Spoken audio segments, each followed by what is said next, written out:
Stop trying to find the best exercise. In today's video, I'm basically just going to be talking about exercise selection and why it's not just as simple as finding the best exercise. Alright, let's get started. So, first of all, it's about finding a few that work well for you and rotating through them. Not necessarily about finding the one best exercise that's the most optimal. Now, I put a tier list here because usually people, when they're looking for exercises, they go to like people's tier lists and they think that whatever's at the top must be the best and will definitely work for them, and they're trying to find the one most optimal exercise. But actually it's a lot more individual. Although some exercises are definitely better than other ones, like for example here I have tricep pushdowns and dumbbell tricep kickbacks, and even if you feel like kickbacks are better, they objectively probably aren't as good as tricep pushdowns because of the resistance profile and how there's no tension in the stretch. And also kickbacks just have a very short range of motion and force you to go very light. So I do think tier lists are good for this because they can give you a wide selection of what's generally going to be better for you than other exercises, but it's not just as simple as taking whatever's in S tier. One thing I will say is that compound basics mostly work for everyone. And the thing is, you might not feel it at the start, but you have to take time to actually get good at the technique and find what variation works best for you. For example, on barbell rows, for me, it took a whole 4 months just to start feeling it in my back. But I'm glad I didn't give up on them because now it's one of my favorite back exercises. So if you're doing one of these exercises right now and you're not really feeling it in the target muscle, then give it some time because your body will adapt to it and your technique will improve in ways that also improve your mind-muscle connection. And you might have to play around with slight variations to these compound movements. Like for example, on squats, you might have to adjust your foot position. So don't just disregard a compound foundational movement just because on the first time you did it, it didn't really feel that great. And this could go for any compound movement really. You want to give yourself time to accurately assess the movement. Alright, and you want to choose at least 3 to 4 exercises per muscle group, and you could go more than that.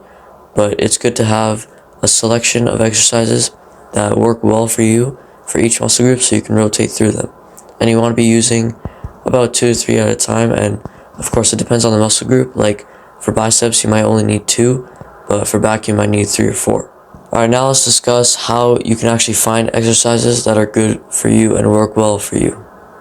Okay, so when selecting your exercises, you want to look at a bunch of different perspectives. And earlier I said that tier lists can be flawed, but also I think they're a good place to find what exercises can be good.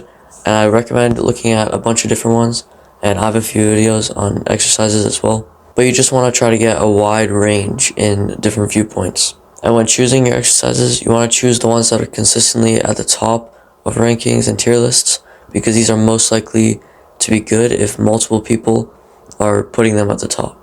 Also try to stick to basic movements, especially if you haven't tried them yet, before going to some fancy exercise. Once you've chosen a selection of exercises, then you want to try them out. And basically you want to do them for about 3 workouts at least, and you don't want to throw them out too soon like I was saying about the compound exercises, because you could be making slight adjustments to your technique to make it better. I remember when I was trying out a new exercise, I used to literally just do one warm-up set, and it didn't feel that great, so I just threw it out. I just completely didn't do it. But obviously you want to give it more time to actually get used to it. And you want to choose about 2 to 3 at a time per muscle group, like I said before. Now that you've done these exercises, you actually have to see if they're good or not, which is the analysis part. So what you do is you basically want to look for exercises with a good stimulus to fatigue ratio. Now I know it sounds really complicated, but I'm just going to make it pretty simple. So basically you want to find exercises that are good at stimulating the muscles for you, right? And this is subjective, it's individual, it's different for everyone. So you want to look for things like mind-muscle connection, the pump, the burn, and soreness, right? These are all good things, and if you're getting a lot of these things, then it's a good stimulus exercise. But things you don't want to see are things like joint pain. That's the fatigue part of it. So you want high stimulus but low fatigue. And so if you're getting a lot of joint pain, that's probably not a good exercise. But if you're getting a lot of mind-muscle connection, a good pump, a good burn, and soreness for a few days, then it's probably a good exercise. Some other things you probably don't want is just like being excessively fatigued after doing it, and like if it really drains you, then that's going to be causing a lot of fatigue.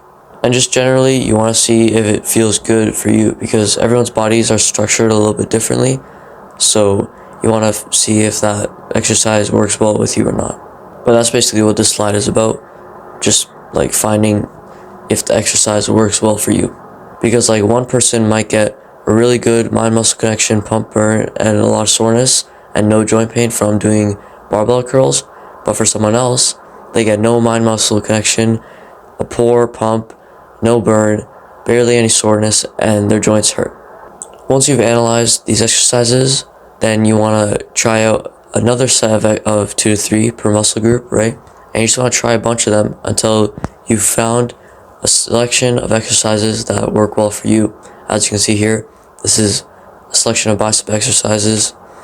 Just as an example, it might not be the same for you. But basically, you just want to find a set of exercises that work really well for you. And you want to choose probably at least 4. Once again, it depends on the muscle group. Now, once you have all these exercises, you might be tempted to use all of them at once because they're really good, right? But the thing is, you don't want to have too much variety, because if you do use all of them, then if one gets stale, then you don't really have anywhere to go. So what you want to do is use only, like, you want to leave 1 or 2 just kind of behind, like don't use them. And then once one of the ones you're using gets stale, then you swap them out. So once an exercise starts to get kind of stale, then you can switch it up. And how do you know when it starts to get stale? Well, basically when the stimulus fatigue ratio basically starts to get worse, and you're just not getting the same mind-muscle connection or any other factors there. And once again, you want to accurately assess this, so don't just have like one bad set and then think that it's getting stale. Like, you actually want to make sure that it is really getting stale, and it's not just like your one set was off. But anyways, when you are switching, you want to switch with similar exercises. So like you could switch out bench press for dumbbell press, but you wouldn't switch out bench press for chest flies because it's kind of like in a different category.